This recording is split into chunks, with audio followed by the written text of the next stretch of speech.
to the Goldmine Show. We're coming to you from one of the best kept secrets. We are at the Brook Lounge right at After 40, right in the heart of Nairobi City. Man, you wouldn't believe we have such beautiful facilities. You want to have a quiet time, you want to have a serene time, then I can tell you for sure the Brook Lounge on the building called After 40 and the hotel called After 40 is just the place to be, man. You want to make a date and just come, man. Have a great time, have a quiet time, have a moment just to reflect about a couple of things. While at it, I'm extremely excited by our guest, the very owner of this dream, an amazing lady, none other than the exemplary Dr. Esther Muchemi. It's so good to have you on the show today. Thank you. I'm glad that I'm here. And welcome to the Goldmine Show. Thank you so much. Well, this is definitely a sign that then something is getting right on the Goldmine Show. If we can have Dr. Muchemi, then this is a big deal for us. Welcome. And congratulations for the amazing journey that you have made. You are different things to different people. Your journey is truly a story of great inspiration. And today we just want to go right in the heart of it and probably just begin at where it all began. While we see the great things today, I'm sure it must have started somewhere. So we want to go back to the beginnings. Well, I don't know how far back you want me to go. Right. But yes, I do believe I have a journey. Right. And for me, everything about me is about a journey. Right. And I do respect that. I do respect processes because outside that, then you'll be taking shortcuts. And the moment you start taking shortcuts, then you lose it. Right. So I was born many years ago in a village in Udaya in Nyeri. Why is that important for me? Yep. Because it is good to understand that you can start as a common village girl. Yep. In fact, I say I was born a common village girl. I went to the local schools. But I must say, while you say many years ago, you don't look old. I mean, you're getting younger and better every day. And maybe I'll tell you the secret. I'll be looking forward to as we journey along. Yes. Right. So, yes, I was born, I went to school to the local schools. Right. I went to local secondary schools. Correct. Kahuya girls and Mukumu girls. Right. After that, I went to the local university. Right. Because, one, that's the only thing we knew. Right. It's not until much later that we even began to understand that there are universities outside our country. Right. For us, it was Nairobi University. But in those days, it was the university. Yes. Anyone who went there was a big deal as well. Yes, it was. Right. By the way, then we were only 3,000 students. Right. So you can imagine the privilege and the honor of being one out of a whole country. Absolutely, absolutely. And we looked forward. Honestly, we did. And the reason why education was important for us is because having had such a humble background, the only way we knew was a key to getting out of poverty was actually education. Right. And it's not only because our parents told us, because many times they will tell us, well, Jiro, I'm just giving you education because that's all I can afford. Absolutely. Absolutely. They had that understanding. Correct. That it's only education that will give us the key to become who we ever want to be. But you know, it also begins to bring out that you've been a fighter from a long time ago. Because when you say the slots were only 3,000, and out of the multiplied hundreds of thousands who did that exam, and you made it to the University of Nairobi, then I think you've had a drive for a very long time. For your information, put together university, I was the best student in my class. There you go. And we were number 3, so nationally, I know I would have been somewhere. Yes, there has ever been the spirit of fighting. Right. And as we were talking earlier on, one of the qualities or the principles or the values, I don't even know what to name it, that drives me is because I do believe I am meant for greatness. And when I say that I'm meant for greatness, that is personalizing that to myself. Correct. But I do believe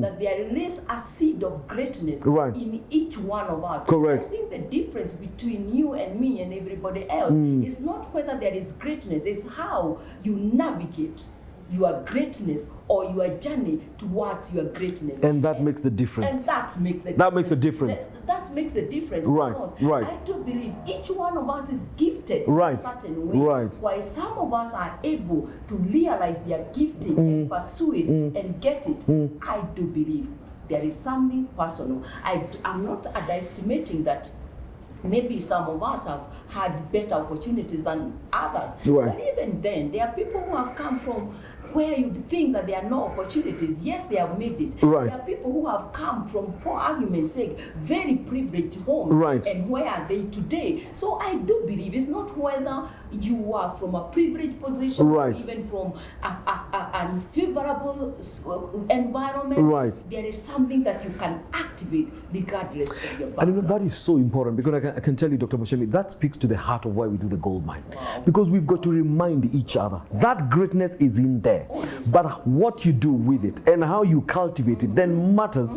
and separates those who then ultimately make it big and those who probably look at others. And therefore, you have always believed there is greatness inside of it. And in fact, as you say it like a statement of conviction. Oh, yes. I have no doubts in my mind. No doubt at the back of my mind. Why don't I have doubts in my mind? Right. Because I've applied it and it has worked. Correct. When I worked for probably 11 years, right, in an audit firm. Right. And I started as an audit trainee, right, up to the level of a salaried partner. Right.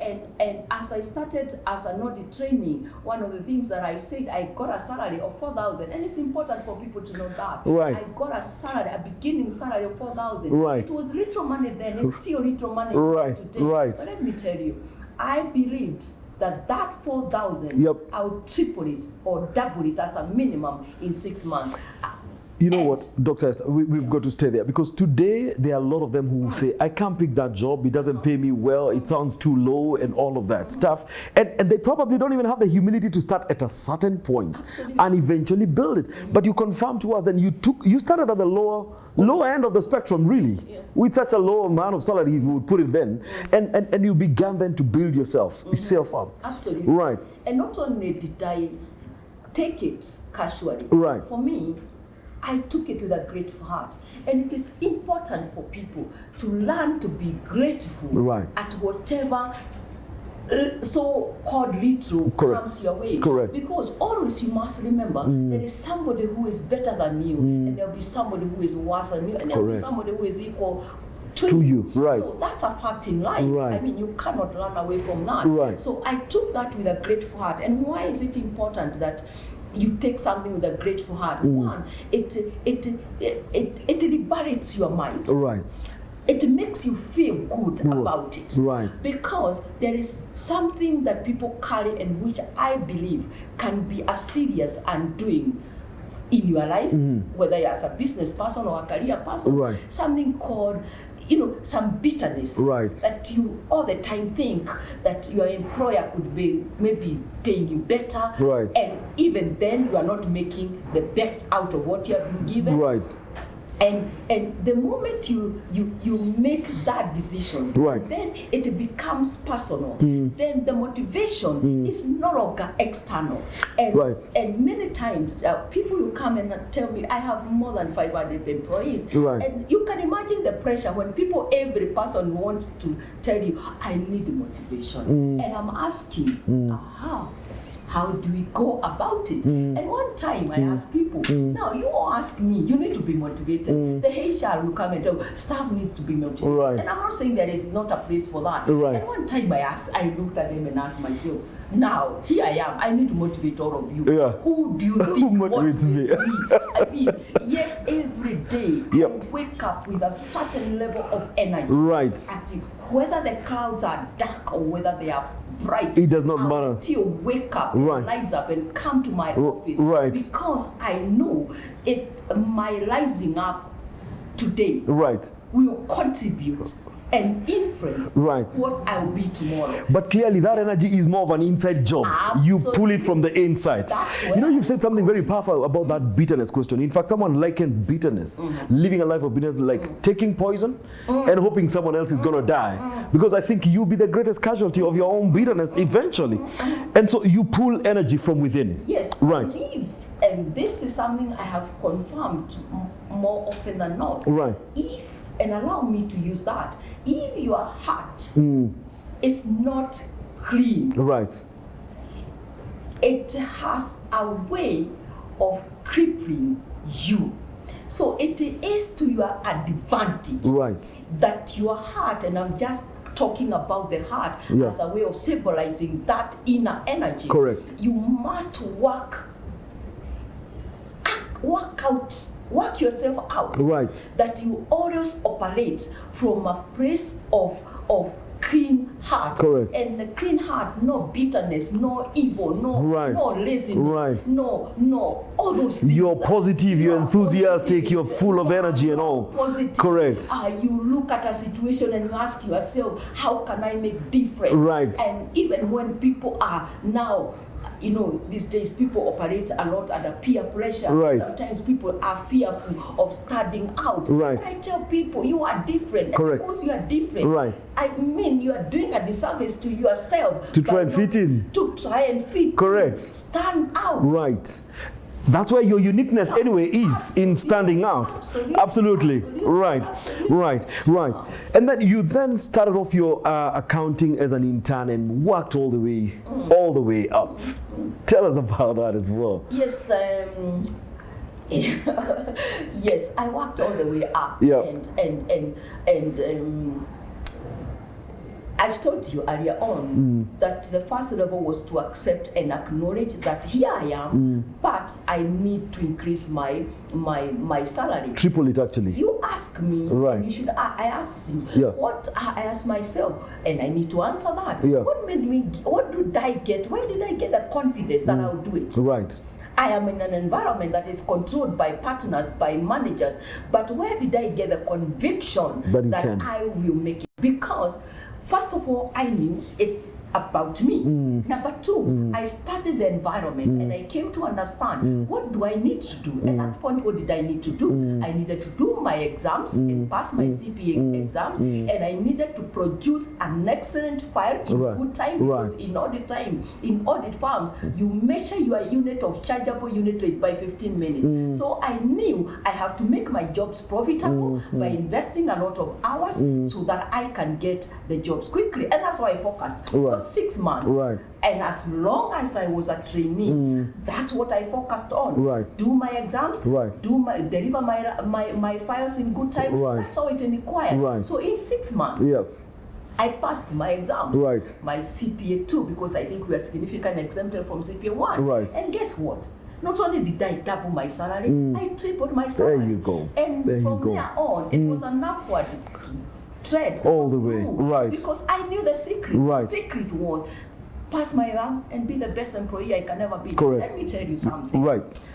I am an employer today. Yes. And let me tell you, there is no employer, unless he's mad, and I don't think we are many of us who are mad. There is no employer who will not reward you for results. Correct. And this is what I tell people. Right. In the unlikely event that I do not recognize you and your performance, why don't you come and face me and tell me, Madam CEO, this is my result. You gave me a target of 10 million. I have delivered 12 million. Let's have a conversation. Correct. There's nobody who wants to lose a good employer.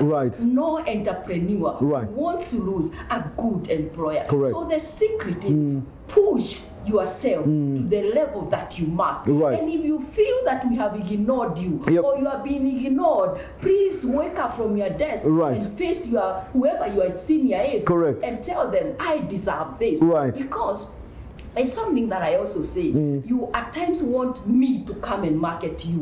It is your work. It is my responsibility to market myself. It is your responsibility to market yourself, to talk. And let me tell you, people confuse that with pride. Let me tell you, if you don't talk about yourself and what you can do, either at the service level or at the product level, nobody's out there just shouting. You know, Africans have been taught to be very modest and just being very, very modest. It doesn't work like that. It doesn't work like that. But as you do that, there is something that I honor a lot, coming from a position of humility. And humility is not walking like you are, how now do I explain it? Like, you know, those wearing long clothes. I think that's a you know, that carrying a face that is not even looking like it's shining, or carrying yourself like you are not an achiever. I want to carry myself as an achiever, but at the same time, there are certain values that I must carry. For example, I do believe every human being was created by God. And inside us, there is something that make us equal before God. Let me explain it as simple as this. Why do you have red blood and I also have red blood? I mean, I'm Zungu, a white man has red blood. All of us. Red blood. Right. Even from a very simplistic point of view, the fact that you have a heart, the fact that I have a heart, the fact that I have ears, and I know they are, I'm talking from a complete perspective. It shows that there is something that is common with us outside the external situations that we have. Correct. So if I go to for argument's sake, our Sram, Kebera, Mukuru, and Jenga, I must be able to recognize those people as people. I think that's the best way I can explain it. And even when you are dealing with the high and the mighty, you must recognize people as people. Correct. Because the other things that we have, yes, they may bring a difference. The car I drive, the car you drive could be different, but there is fundamentally something that binds us together. That binds us and together. forms a common base. The moment you realize that, you are able to work from a position of humility. Why else are you able to work from a point of humility? Because there are certain things you know. No matter how hard you work, you cannot give yourself life. Right. You cannot give yourself health. You get what I mean? Right. So there are certain fundamental things that are so key. And the moment you realize that there are certain things I cannot control, then you learn to humble yourself under a mighty power that is beyond. Correct. That keeps you grounded. Amazing, amazing, amazing, amazing. Esther, you've done very well in business. And today when we talk about real business empires, the Samchi group comes all the way at the top.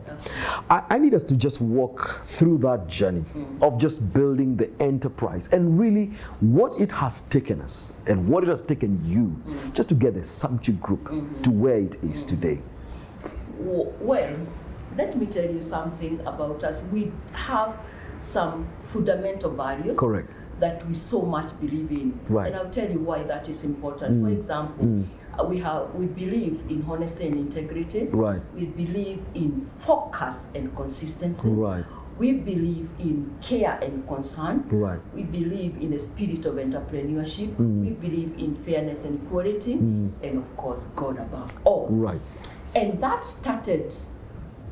journey started, first of all, those values were my personal values. And it's not that they were documented anywhere. But when I look back eventually, I realized that there are certain things that I have respected and honored along the way.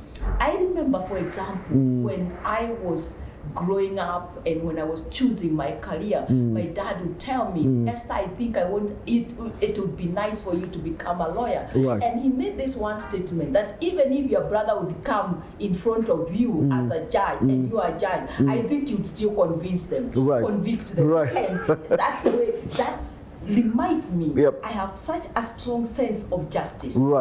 Not taught, but just from within, I have such a strong sense of justice. It's just part of your DNA. It's just part of me, you know. Then when I got a family, I realized the same values that I carried along the way as an individual, I'm also subconsciously applying them in my family life. So when I then started growing my empire for the last 5 years, I then said, oh, look, wait a minute.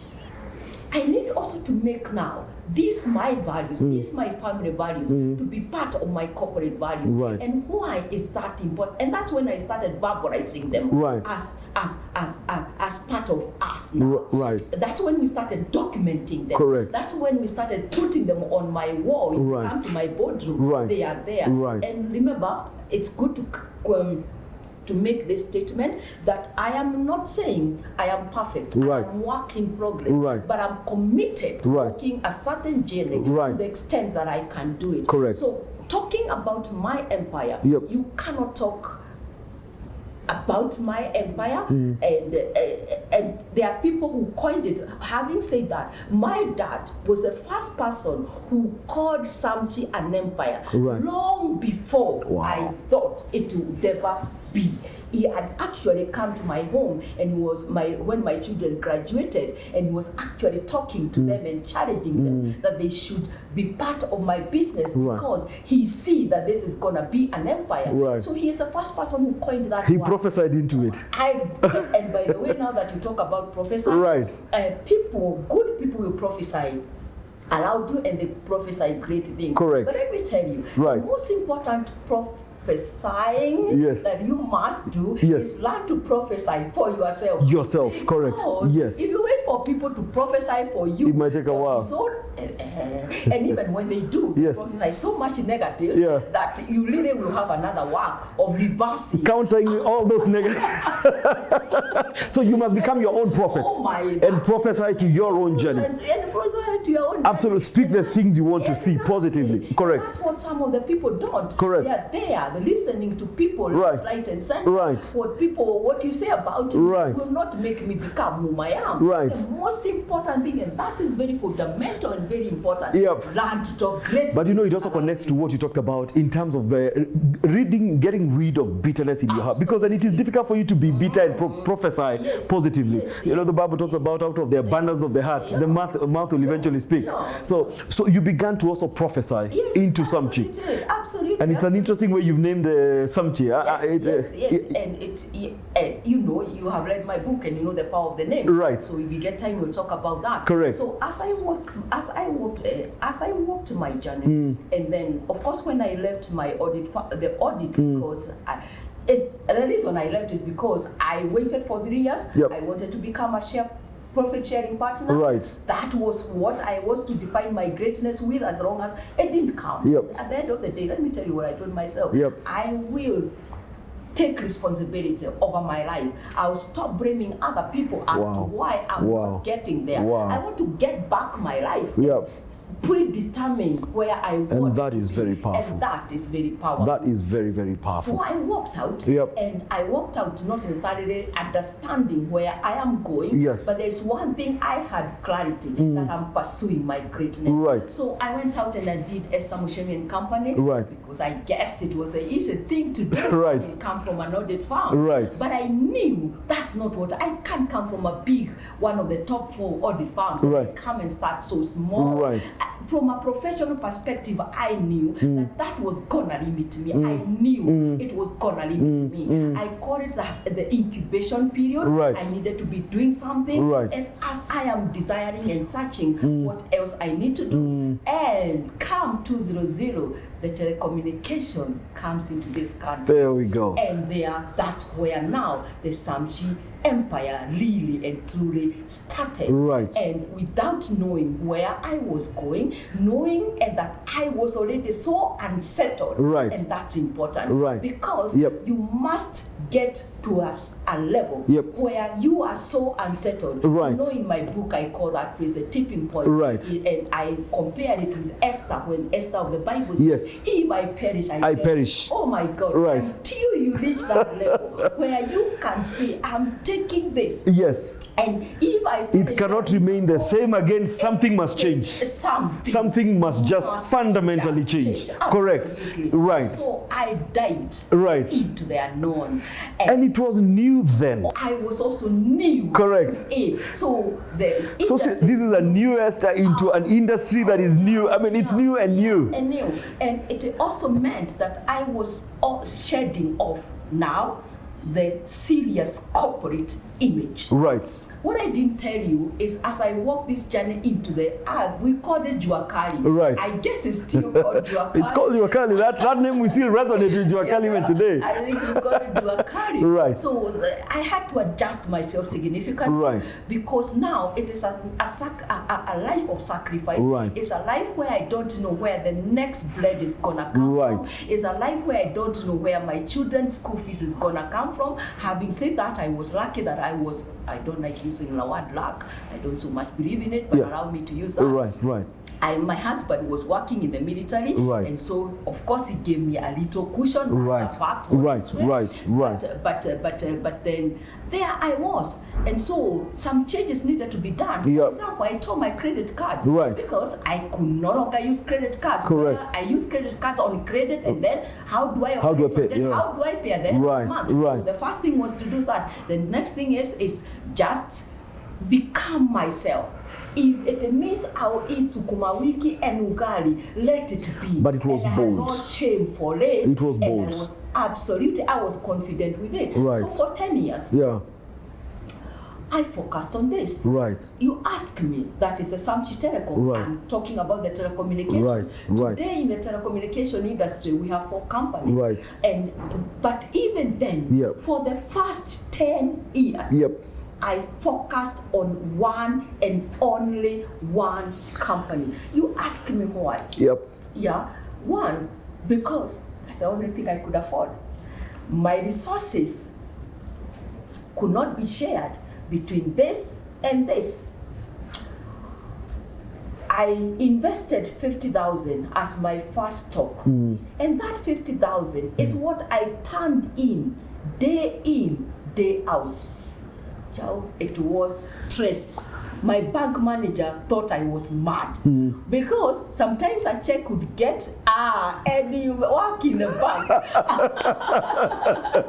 So you understand this? Yes. My check could get to the bank and there's no money. Honestly. And she would call me, Esther, your account doesn't have money. I'm not teaching people bad money. But then I'll tell them, give me 2 more hours. Right. I'm bringing money. I'm still collecting my money. And that's the way I made my Dr. Esther, this is powerful because if I think about how a lot of entrepreneurs run today, they think they can try 10 different things on the initial capital. They have not even found them, figured themselves out, but they are spread all over the place without any of them becoming any significant.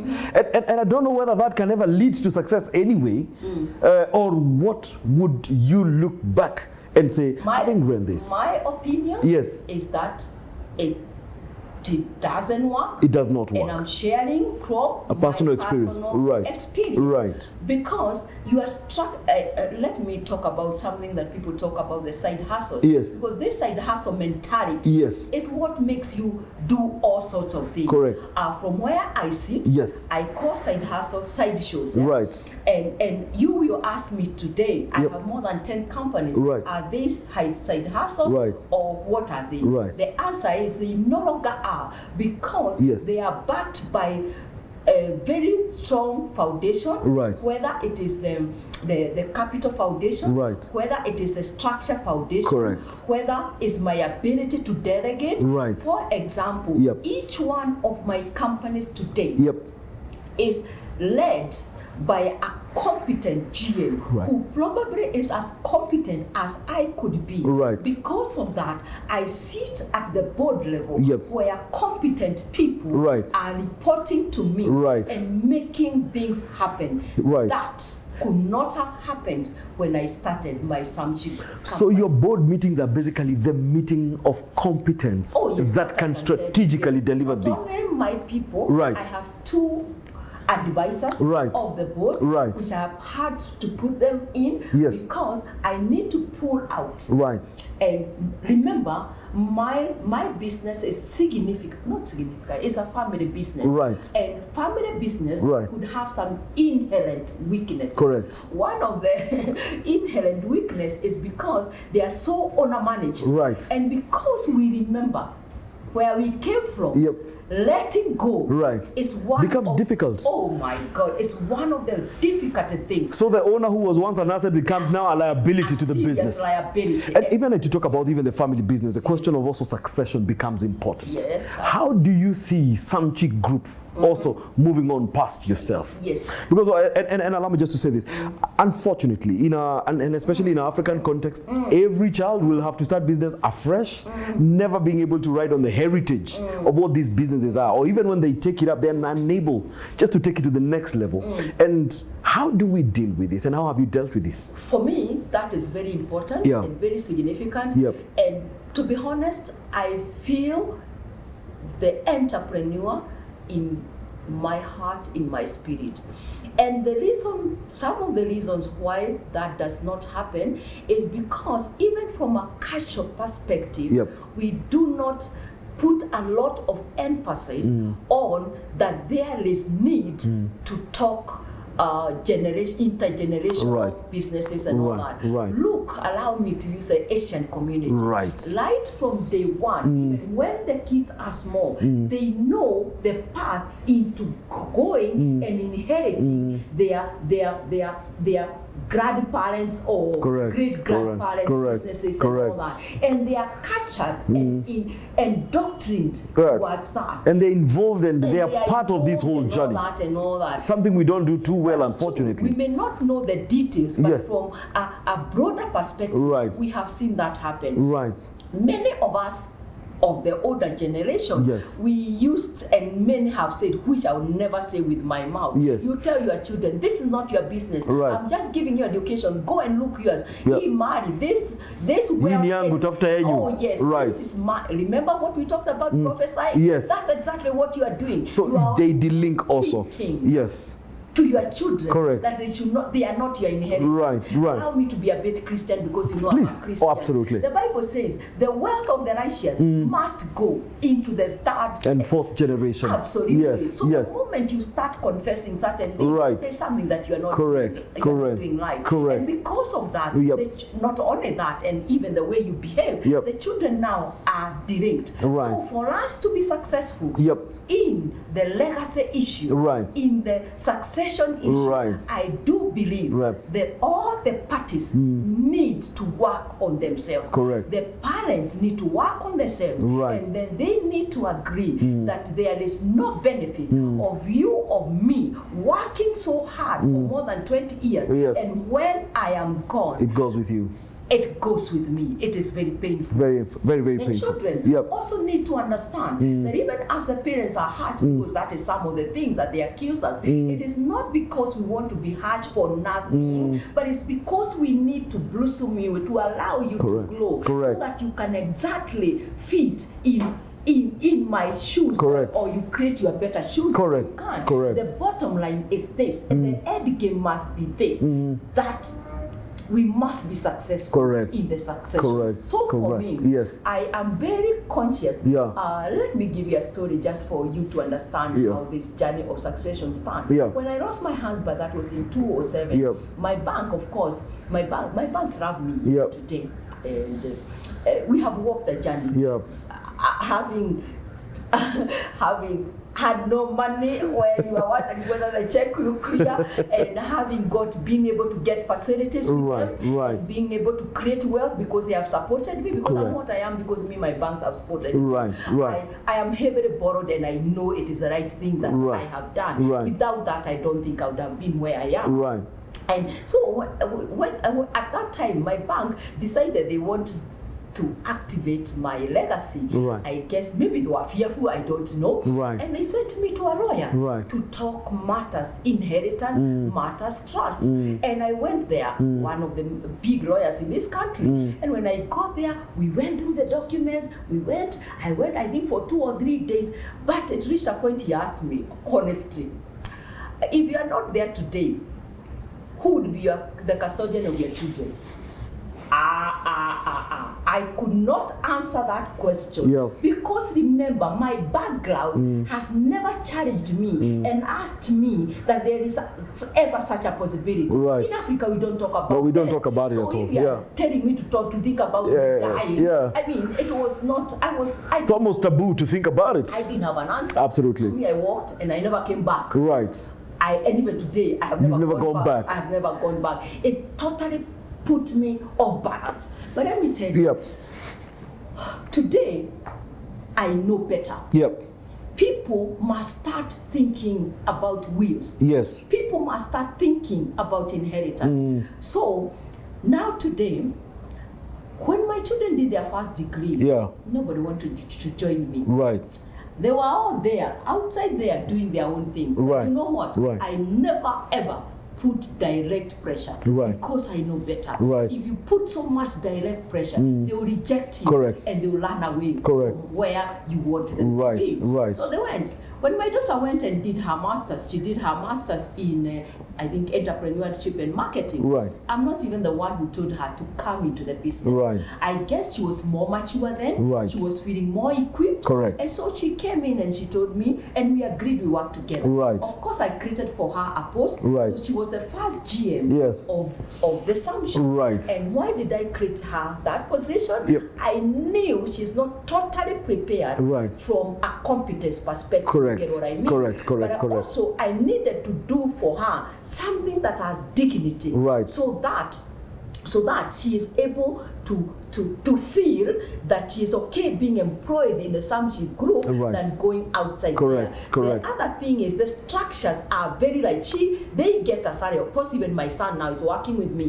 They get a salary, they get an allowance. They apply for leave like anybody else. If they are not at work right now, I know they are on holiday somewhere, but even then they have to fill the few forms and it has to go through the process. Of course, I'm not saying that they don't have family advantages. They do. If I'm going out for the country for a holiday, you're likely going to go to and have some family time as well. And that is impressive because then it means that then even the future of Samchi is actually anchored. And I must commend you because then it also means that then we can learn from you also how to pass to legacy generations and generations and fortify this. And therefore your children don't have to start all over again. They can build on your many years of having built this. And now, my children, like my daughter, because she is very, all children have different characters. They are very different. My daughter is more like outgoing. My son is quiet, a gentleman. I usually say he's the only gentleman left. No. Maybe there are a few of us out here. Yes. Exactly. So, today, if I want money, like now, if I want, for argument's sake, 6 million for argument's sake, I don't know where that money is, but my daughter knows where that money is. And she's going to get it. She will get it. She will definitely get it. Mom, we can get it from here. I don't bother about that anymore. But not only is our legacy, my business anchored on my children alone.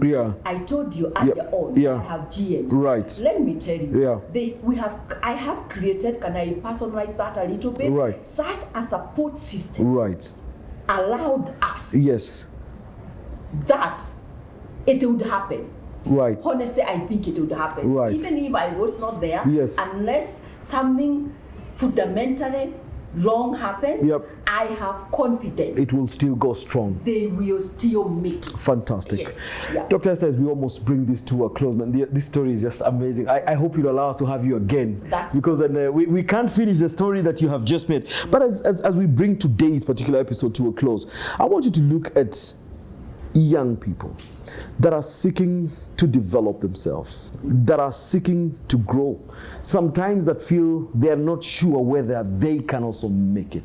What are the 2 words you would possibly tell them and say to them, this is going to help you if you take this path, following lessons I've learned, they would truly be of help to you? And maybe I think your camera is right here. What 2 words would you say to them? I think somebody asked me, and I'm asked this question, so I'm trying to answer it differently. If I was to do this again, what is the one thing that perhaps will influence and impact on the way I'll do it? And the one thing that is personal is that I do believe that if I was to do it again, I would have more faith in myself and my ability to become a success than when I started. And you know why I can say that today? Because along the journey, I have failed, but I've come back, collected myself, and become who I am. Because of that, I know failure does not mean I am a total failure.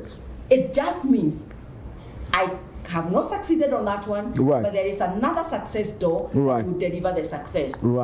The other thing that I know is I am where I am because of focus and consistency. That when I set myself on a path, I will pursue that path. And until and unless I get the results that I desire, I'm not giving up. Right. I'm not saying that at times I've not changed course. But when I change course, it's because I'll say I've given it my very best. Right. And at the point where we are, perhaps it's not going anywhere. Right. And I say, I'll be humble enough to come back and say, it did not work. And it did not work because I did not give it my very best. But there is a reason, one or the other, that did not allow it to work. Let me give you this before I leave, because I feel like I've not completed the journey. Yes. I told you the first 10 years I focused on one business, and I gave you the reason. Right. After that, I went to the next level. And the first one was the telecommunication. Right. The next one was real estate. Right. And I combined real estate and the telecom. The reason I was doing that is because it was easy to do the combination. Right. It was not distracting. Right. And then I realized along the way, I can now do a new business every 2 years because the structure is right. After that, I realized I can do every 6 months or even a year. Right. Let me tell you this. Last year, I was able to do 3 companies. In 1 year. In 1 year. Right. That's an important lesson for me. Yes. Because it is as you grow, you become more equipped. Right. To be able to do what you're talking about. Correct. More than one company. Right. And until you are in that position that you can do that, I will still encourage you to learn to remain focused and to be consistent until you register the success. Wow.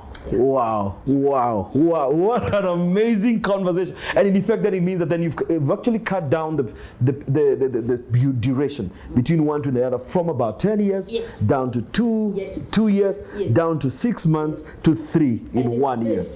And it is very systematically done. We must have you again, Dr. Muchemi. You're going to have to come back again, and then we take this conversation. You know, we've not even gone to the part that you say, eye has not seen, ear has not heard, and therefore we must just have you again, because you say what we have seen we already know. We must be looking at the next mountain of what we have not, and therefore we're going to have you back. I'll be glad. And thank you so much just for coming through today. Totally appreciate it. Unfortunately, man, we just have to bring this to a close today. Has that been a great show or what, man? Amazing lessons, amazing insights. I hope your eyes are open and you now are greater just to keep pursuing your dream, because then, as we say on the Goldmine show, there is gold on the inside of you, and it is the words like Dr. Muchemi's that keep nurturing it and cultivating it. And the greatest reward you can give us is to continue nurturing and cultivating the gold that is inside of you. Please like all our social media pages, the Goldmine Show, on Facebook, on YouTube, as well as on Instagram. And until next time, God bless you and keep nurturing the gold that you are.